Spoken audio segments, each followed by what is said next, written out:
Fala galera, aqui quem fala é o Rubens para mais um vídeo aqui do canal e hoje nós vamos trazer aí para vocês mais um vídeo apresentando uma empresa muito interessante e essa é uma empresa que atua no ramo de serviços industriais. Mas antes da gente dar continuidade aqui para o nosso conteúdo, eu tenho que informar para vocês que esse vídeo não se trata de recomendação de compra, venda ou manutenção do ativo aqui apresentado. Também vou pedindo para você curtir, comentar e compartilhar esse vídeo. E se você ainda não é inscrito aqui no canal, tá esperando o quê? Inscreva-se. Já dando continuidade ao nosso conteúdo, hoje a empresa que nós vamos falar é o Grupo Priner, que é uma empresa que presta serviços industriais e a gente vai conhecer um pouquinho sobre o histórico dela e o que ela faz. A Priner é uma empresa que existe desde 1982. Antes ela tinha um outro nome, né, que é aqui a Mills. A Mills é uma empresa que ainda existe, mas lá em 2013 a Priner e a Mills fizeram uma cisão, um spin-off, onde o fundo LeBron Equities comprou a participação Priner da Mills, né, e fundou essa empresa. Então, é uma empresa que existe desde 1982, mas a marca Priner ela surgiu aí em 2013.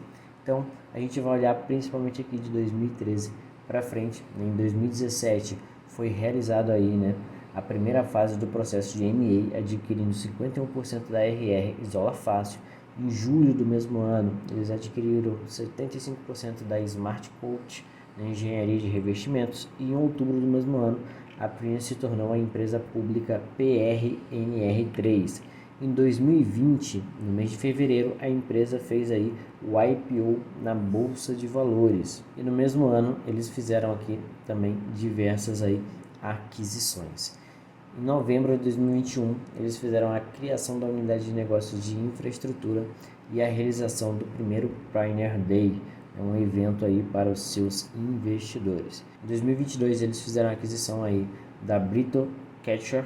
Em maio, eles fizeram a aquisição de 51% da Gemaia. Então, isso aqui é até interessante observar que a Gemaia, né, eles fizeram a aquisição da empresa, só que existem uns poréns ali em relação, né, da receita futura que a Gemaia vai representar dentro da Priner. E em janeiro de 2023, eles fizeram a aquisição aí da Soegio e em fevereiro fizeram a aquisição aí de 100% da Tresc e Labtest.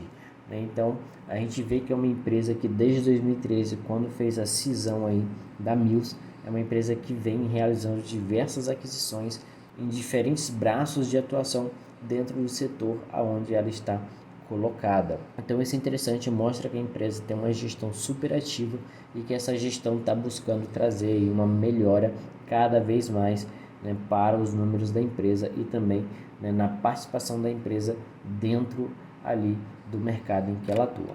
Dando seguimento aqui, vamos falar um pouquinho sobre as unidades de negócio da empresa. A empresa, né, tem 4 braços principais aí, que são os serviços industriais, a infraestrutura, o isolamento removível, né, e a engenharia de integridade e inspeção. Então a gente vê aqui que são diversas empresas, né, sobre o controle do Grupo Priner e a gente vai entender um pouco mais, né, o que é cada um desses braços, olhando de forma aberta as unidades de negócio. Primeiro temos aqui a parte de acesso, né, levando as equipes de manutenção para locais onde as atividades precisam ser realizadas. Basicamente aqui, né, eles fazem o serviço de montagem de andaimes para que seja possível realizar aí, né, os serviços em locais de grandes altitudes. Também tem a parte de pintura industrial, protegendo os ativos industriais dos efeitos da corrosão. Então veja aqui, né, que é um mercado de atuação muito interessante e a Priner é um dos maiores players em atuação quando se fala em pintura industrial dentro do Brasil. Então é um mercado aí que eles comandam hoje. O isolamento térmico, que é a conversão de energia nos processos industriais. Então eles têm a tubulação sem isolamento, né, que pode chegar aí até 200 graus centígrados e que tem uma perda, né, aí de 50 reais horas. Já a tubulação com isolamento, né, podem chegar ali a 50 graus centígrados e no máximo o que eles têm perdido é de 10 reais por hora. Então é um serviço que eles levam para as empresas para que as empresas possam ter aí uma menor perca durante o seu processo, né, industrial. Isso aí bem interessante. Dando sequência aqui, né, vamos falar no refratário, que é protegendo a estrutura dos fornos das altas temperaturas e chamas. O habitat, que é algo bem interessante deles, né, que viabiliza aí manutenções com uso de trabalho a quente em unidades industriais. Depois eles têm a recuperação e reforço estrutural. Primer Deck, né, que é o acesso para recuperação e reforço estrutural em área marinha. E eles também têm a hidrodemolição, que é a remoção de concreto e preparação de superfície. Dando segmento, eles também têm aqui, né, o isolamento removível e PFP, proteção passiva contra fogo, jaquetas térmicas que facilitam o dia a dia das equipes de manutenção e garantem eficiência energética. Os ensaios não destrutivos, né, serviços de inspeção e controle da qualidade de produtos industriais, engenharia de soldagem, qualificação de soldadores e operadores, análise de tensões mecânicas computacional, obtenção de soluções para o fator intensidade de tensões e para a determinação das tensões locais. Então a gente vê aqui, né, que todos os serviços que a Priner presta são serviços obrigatórios para qualquer indústria. Inclusive, a maioria desses serviços, essas indústrias, elas não têm a opção de querer ou não contratar uma empresa que preste esse serviço. Muitos desses serviços, eles são obrigatórios, né? Aí por lei, onde as empresas são obrigadas a contratar uma empresa que preste esse serviço para poder, né, garantir aí a segurança ali do seu processo industrial. Então a gente vê ali que eles trabalham com isolamento, engenharia de revestimento, tratamento anticorrosivo, recuperação estrutural, habitat, engenharia de acesso, inspeção e engenharia de integridade e a caldeiraria. Então isso aí é muito importante, mostra uma diversificação de portfólio muito grande da Priner, né? E isso faz com que, como as suas receitas, né, estejam distribuídas entre vários braços dentro desse setor, né, faz com que a empresa tenha uma segurança da manutenção da sua receita muito maior. Em relação, né, à barreira de entrada de outras empresas nesse negócio. Normalmente, né, serviços industriais necessitam que você tenha aí algumas certificações. Então, algumas certificações que eles têm, que, por exemplo, como o ISO 9001, a MPP, que é o QP1, Field Application, ISO 9001 aqui de novo, ISO 14001, Chip Approval, né, ISO 45001, o ABS. Então, tudo isso aqui, né, são aí qualificações que a empresa consegue, né, tem aqui as premiações que eles vão conseguir ao longo do tempo. E qualquer outra empresa que esteja entrando nesse setor, né, vai ter uma dificuldade muito grande, né, de bater de frente com empresas como a Priner, por exemplo, devido a essas barreiras de entrada, porque normalmente uma indústria vai preferir contratar alguém que já tem a expertise, né, em entregar aquele serviço, que já tem certificações, que já tem premiações, do que contratar uma empresa recém-chegada nesse mercado. Então, né, essa experiência que a Priner tem ao longo do tempo dá uma vantagem competitiva para ela muito grande, né, e cria aí uma barreira de entrada para novas empresas dentro desse setor. Outra coisa muito legal aqui em relação à barreira de entrada, né, é a sólida base de clientes em indústrias resilientes. Então, assim, aqui tem todos os clientes, né, da base de clientes da Priner, e alguns clientes aqui são bem conhecidos, né, e de setores muito interessantes. A gente tem setores aqui de óleo e gás, papel e celulose, petroquímica, química, mineração, e outros aqui. E a gente já vê logo de cara, né, alguns clientes muito interessantes aqui, inclusive, né, muitas dessas empresas aqui têm capital aberto aí na Bolsa de Valores, tanto aqui no Brasil quanto lá fora. Então a gente pode observar aqui, por exemplo, a PetroRio, a Petrobras, né, são grandes empresas aí do setor petroleiro, de óleo e gás aqui no Brasil. Temos também aqui em papel e celulose a Suzano, a Klabin, que são empresas conhecidas que têm capital aberto aí na Bolsa de Valores. Aqui em petroquímica nós temos a Braskem, a Petrobras novamente, empresas conhecidas. Em química, a Unipar, que é uma empresa muito interessante aí do nosso mercado também, a Tronox, né, e a Bayer. Em mineração nós temos aqui a Vale, a Samarco, né, que são grandes empresas aí também. E aqui em outros, né, nós temos empresas interessantes como a cervejaria Ambev, né, a Danone, a Johnson Johnson, a Iveco, a Continental, né, a Unilever, a Siemens, que são grandes players aí do mercado mundial. Então a gente vê que é uma base muito sólida de clientes, né, e que normalmente esses clientes dificilmente vão trocar esse prestador de serviço devido a toda a burocracia, né, que ela teria que passar, e isso facilita com que eles façam a manutenção e a renovação dos contratos que eles já têm com essas empresas. Seguindo aqui, né, voltando àquele assunto da diversificação das atividades e a redução de riscos, né, e as sinergias comerciais. Então a gente vê aqui, né, todos os braços em que eles atuam, acesso, pintura industrial, isolamento e tal, e a gente vê, né, que 2017 para cá, até o primeiro trimestre de 2023, a gente consegue observar que a Priner conseguiu aumentar muito a sua diversificação e já não sendo, né, tão dependente do braço de acesso que eles tinham, né, como a dependência lá em 2017. Basicamente em 2017, 75% da receita deles era de acesso, basicamente era ali a montagem de andaimes, aluguel de andaimes, entre outras situações relacionadas aí a essa parte de acesso. Só que a gente viu que isso veio diminuindo, chegando aqui a apenas 28% da receita, né? E o que aumentou bastante foi a pintura industrial, que era lá 13%, que hoje é 34% da receita, do mix de receita da empresa. O isolamento saiu de 9%, chegou a ser 21% aqui em 2021, mas agora no primeiro trimestre aí de 2023 está em 11%. Algo, né, que apareceu aqui em 2022, que até então não aparecia, era a recuperação estrutural, né, que em 2022 já apareceu com 17% e agora no primeiro trimestre de 2023, né, apareceu aqui com 13%. A caldeiraria, né, é algo que também não aparecia até 2018, começou a aparecer em 2019, né, vem mantendo aqui uma média mais ou menos ali de 3% e em 2023 está em 1%.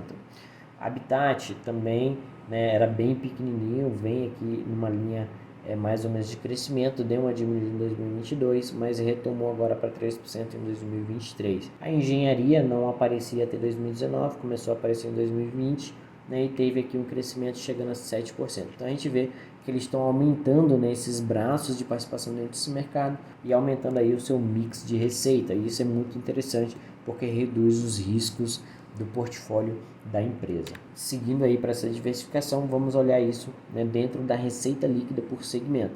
A empresa vem tendo um crescimento da receita líquida muito interessante, né? A gente vai ver lá no site análise de ações daqui a pouco, né, um histórico certinho, né, comparando ali o crescimento da receita líquida com o lucro líquido.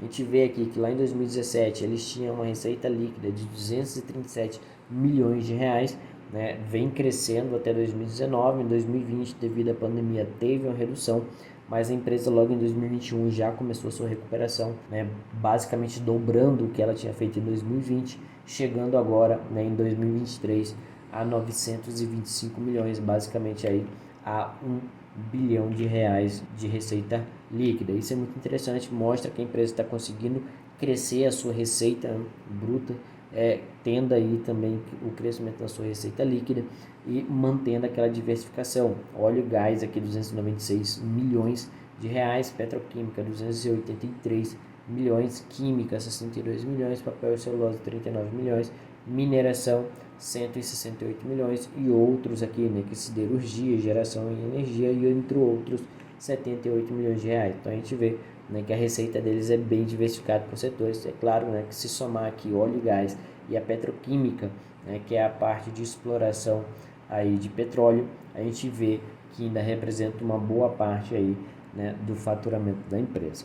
Então a gente deu uma olhadinha aqui no histórico da empresa, falamos um pouquinho aí sobre a diversificação de receita e agora a gente vai ali para o site do análise de ações, né, falar um pouquinho sobre os indicadores aí numerais da empresa. Quando a gente olha aqui para a cotação, a gente vê que a empresa está sendo negociada aí a R$ 10,46, teve uma valorização nos seus últimos 12 meses de 90% na sua cotação.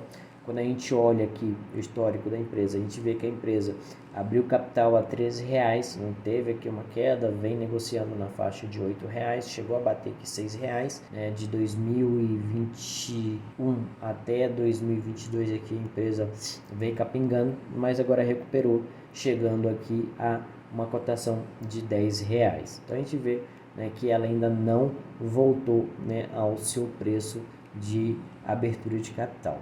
Quando a gente desce aqui, a gente vê que a empresa vem pagando dividendo aí em 2021, 2022, 2023, né? Tem aqui uma média mais ou menos de 2%, nada muito consistente, até porque o histórico é muito pequeno devido ao fato de que a empresa abriu capital recentemente. A gente vê aqui um PL até interessante de 18 vezes, né?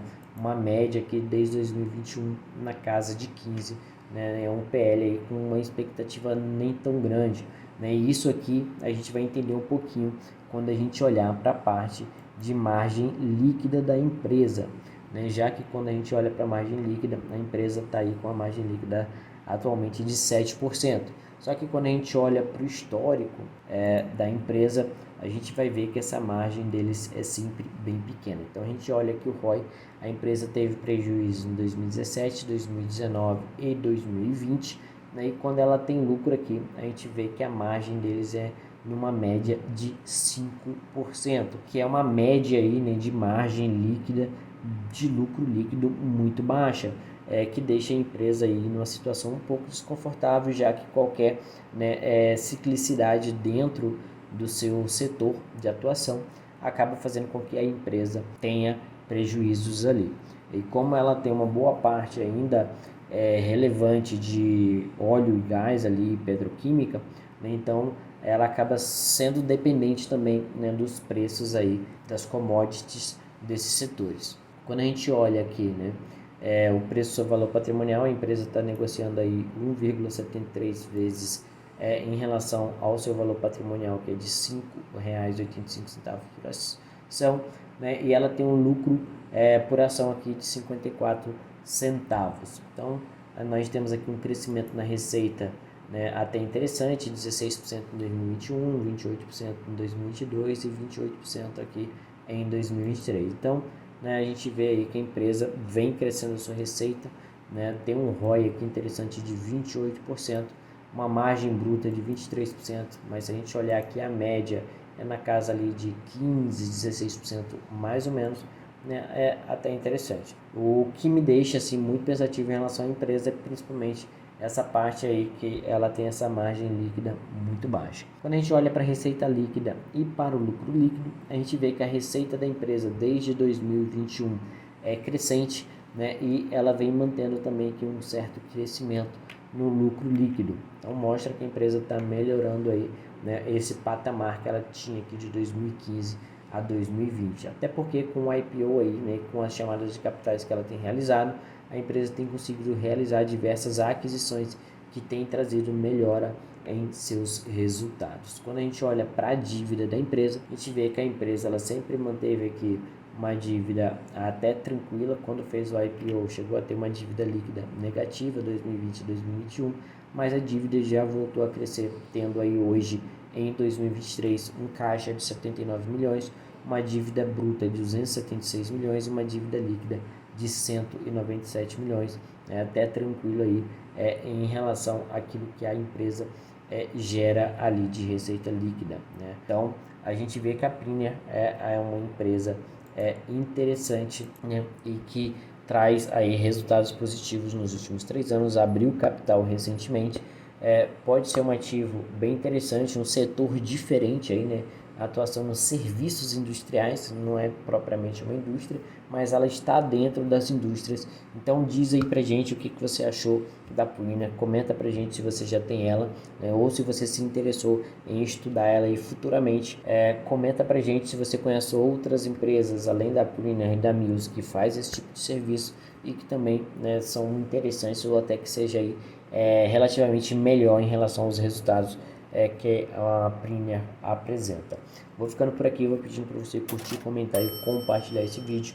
E se você ainda não é inscrito aqui no canal, está esperando o quê, meu amigo? Se inscreva, né, e não perca nenhuma das nossas novidades, dos nossos vídeos, que traz aqui muito conhecimento, né, e empresas fantásticas para vocês conhecerem e estudarem, né, um pouco mais no mercado.